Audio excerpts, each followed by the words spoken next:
Bonjour à tous, je suis très heureux de vous retrouver derrière ce petit écran avant de vous retrouver en vrai. Et j'espère que vous êtes toujours en forme et que vous tenez le coup.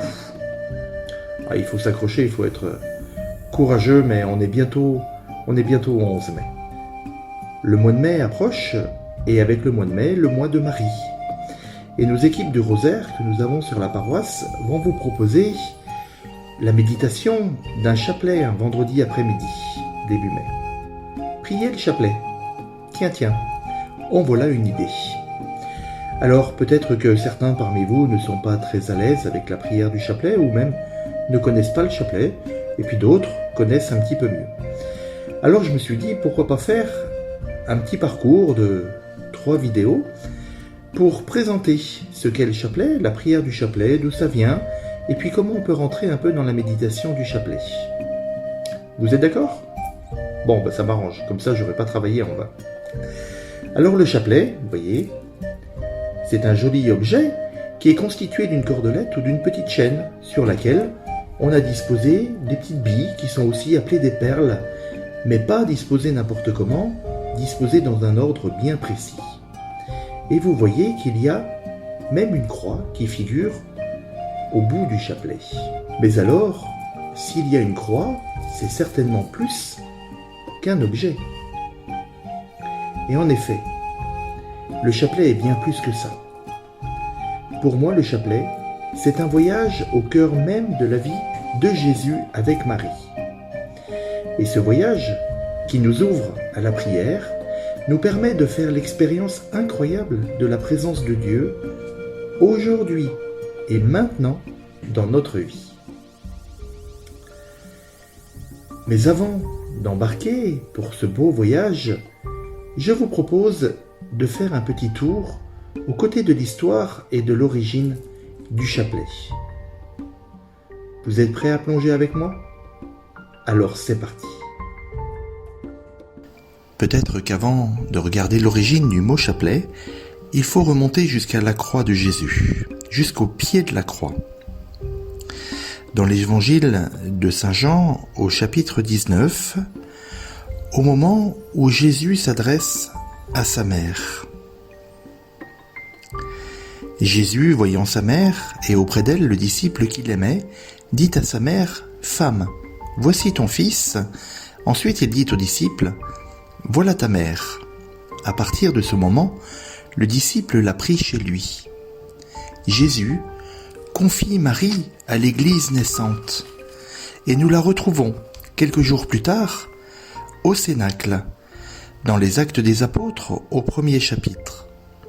Et tous, d'un seul cœur, persévéraient dans la prière en compagnie des femmes, de Marie, la mère de Jésus et de ses frères. Dès les premiers temps de l'Église, Marie est unie à son fils Jésus dans l'amour des chrétiens et la prière des fidèles. Plus tard, au IIIe siècle, on se tournera vers Marie en reprenant les paroles de l'ange Gabriel à l'Annonciation. « Je vous salue, Marie, pleine de grâce ». Cette antienne de l'Ave Maria va devenir une prière populaire. Et cette prière populaire, on va prendre plaisir à la répéter. C'est comme cela que la dévotion à Marie prendra une importance considérable en Occident.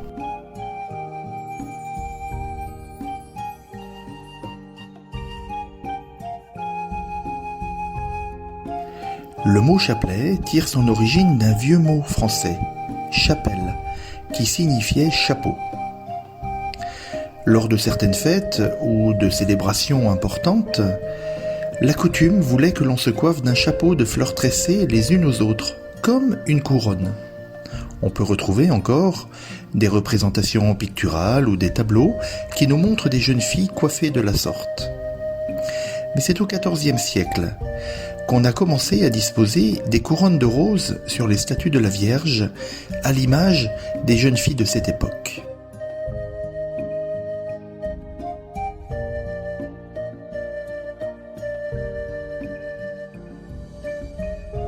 Bonne question de savoir comment on est passé de ce chapeau, ce chapelle, au chapelet. Eh bien pour cela, il nous faut remonter au XIIe siècle. Dans la plupart des monastères cisterciens, les frères convers prenaient l'habitude de réciter des Notre Père pendant que les frères moines, eux, chantaient les psaumes. Pour cela, ils utilisaient de la corde qu'ils avaient autour de leur taille et sur lesquelles certains d'entre eux y faisaient des nœuds, un petit peu comme le Petit Poucet, pour ne pas s'égarer, pour ne pas se perdre dans la récitation de ces Notre Père. Cet ensemble de récitations prit le nom de Pater-Notre. En même temps, en Occident, on va voir se développer rapidement, et dans une proportion assez importante d'ailleurs, la dévotion à la Sainte Vierge. Si bien que des frères convers vont remplacer les Notre Père par des Ave Maria, c'est-à-dire des Je vous salue Marie. L'objet chapelet venait de naître.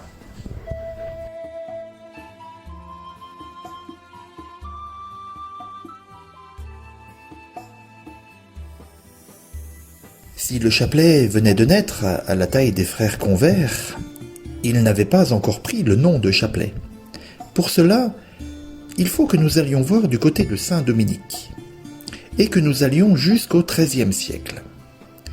À cette époque, les dominicains commencèrent la diffusion du psautier de la Vierge, qui est un des ancêtres du chapelet, et que les dominicains aimaient beaucoup. Ce psautier était composé de 150 Ave Maria, en référence avec les 150 psaumes de la Bible. La tradition nous dit que saint Dominique, qui est le fondateur de l'ordre des dominicains, aurait reçu directement des mains de la Sainte Vierge, en 1208, après 3 jours de prière dans la forêt de Bouconne, aux portes de Toulouse, eh bien, il aurait reçu le chapelet dans sa forme que nous lui connaissons aujourd'hui. D'ailleurs, pour ceux qui sont déjà allés à Lourdes, une des mosaïques de la basilique inférieure à Lourdes représente saint Dominique recevant le chapelet des mains de la Vierge avec un lys dans les mains. Le lys qui dans la Bible est symbole de pureté. Eh bien, c'est comme cela que le psautier de la Vierge va prendre le nom de chapelet, en l'honneur des couronnes de roses offertes à Marie, les roses ayant été remplacées par des perles de bois.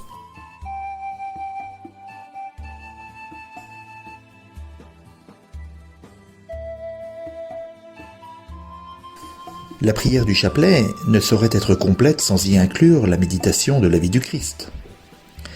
Et c'est au frère Alain de la Roche, un autre dominicain qui est né en Bretagne en 1428, que l'on doit sa diffusion. En effet, Alain de la Roche va prêcher le rosaire en Hollande et dans le nord de la France, où il va rentrer en contact avec des monastères chartreux, dans lesquels il va découvrir les clausules de Dominique de Prusse qui vont l'enthousiasmer. Les clausules, qu'est-ce que c'est que cette affaire ? Eh bien, les clausules sont de courtes méditations de la vie du Christ. Et pour la petite histoire, c'est le prieur de la Chartreuse de Trèves qui avait conseillé à Dominique, pas le dominicain, le chartreux, il faut suivre, qui était alors un jeune moine, eh bien de les rédiger pour s'approcher au plus près de la vie du Christ. Il en rédigera ainsi 50, ce qui correspond à un chapelet. Puis, Dominique de Prusse va rédiger une série de 3 fois 50 clausules en parallèle avec les 150 psaumes. Peu à peu, pour faciliter la mémorisation, les Ave Maria seront regroupées en 15 dizaines, toutes introduites par un pater, un Notre Père. Les clausules passent ainsi de 150 à 15, et voilà, le rosaire est né. Alain de la Roche va devenir le grand apôtre du rosaire. On lui doit surtout, d'après le système des clausules de Dominique de Prusse, la division des 3 cinquantaines, c'est-à-dire de 3 chapelets en mystères de la vie du Christ. Les mystères joyeux, les mystères douloureux et les mystères glorieux. Il va prôner la création des confréries du Rosaire dont le succès est immense, jusqu'en Italie et dans le reste de l'Europe occidentale. Mais curieusement, Alain de la Roche va attribuer l'origine du Rosaire à saint Dominique, le fondateur de son ordre, qui lui est mort en 1221. Le mot rosaire, rosarium, désigne une roseraie ou un champ de roses en latin classique. Prier un Ave Maria, c'est offrir une rose à Marie. 10 Ave Maria lui forment un bouquet et 50 Ave Maria lui tressent une couronne de roses.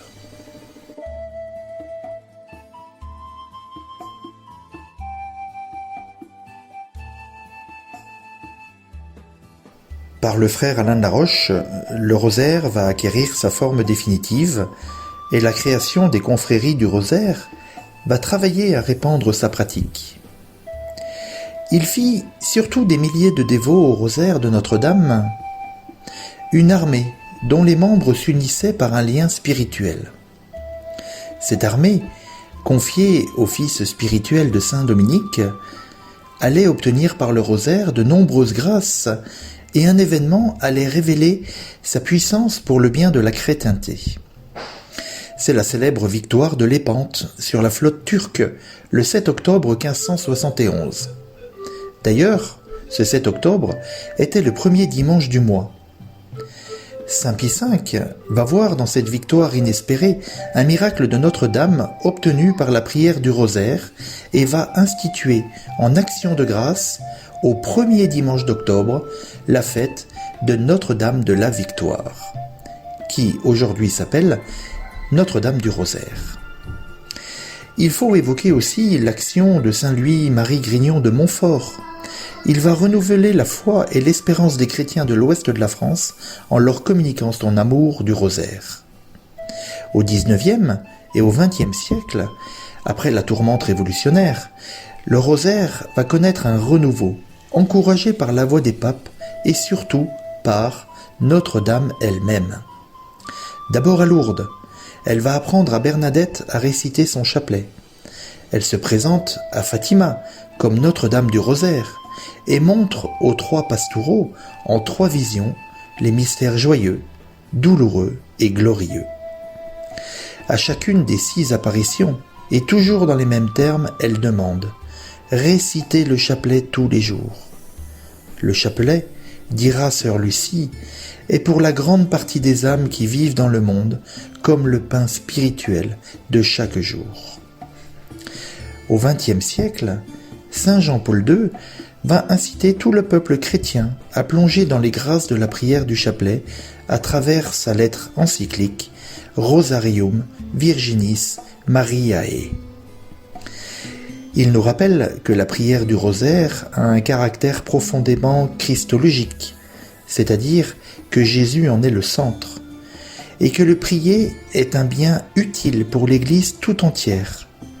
Sans la méditation de l'Évangile, la prière n'a pas de sens, dira-t-il.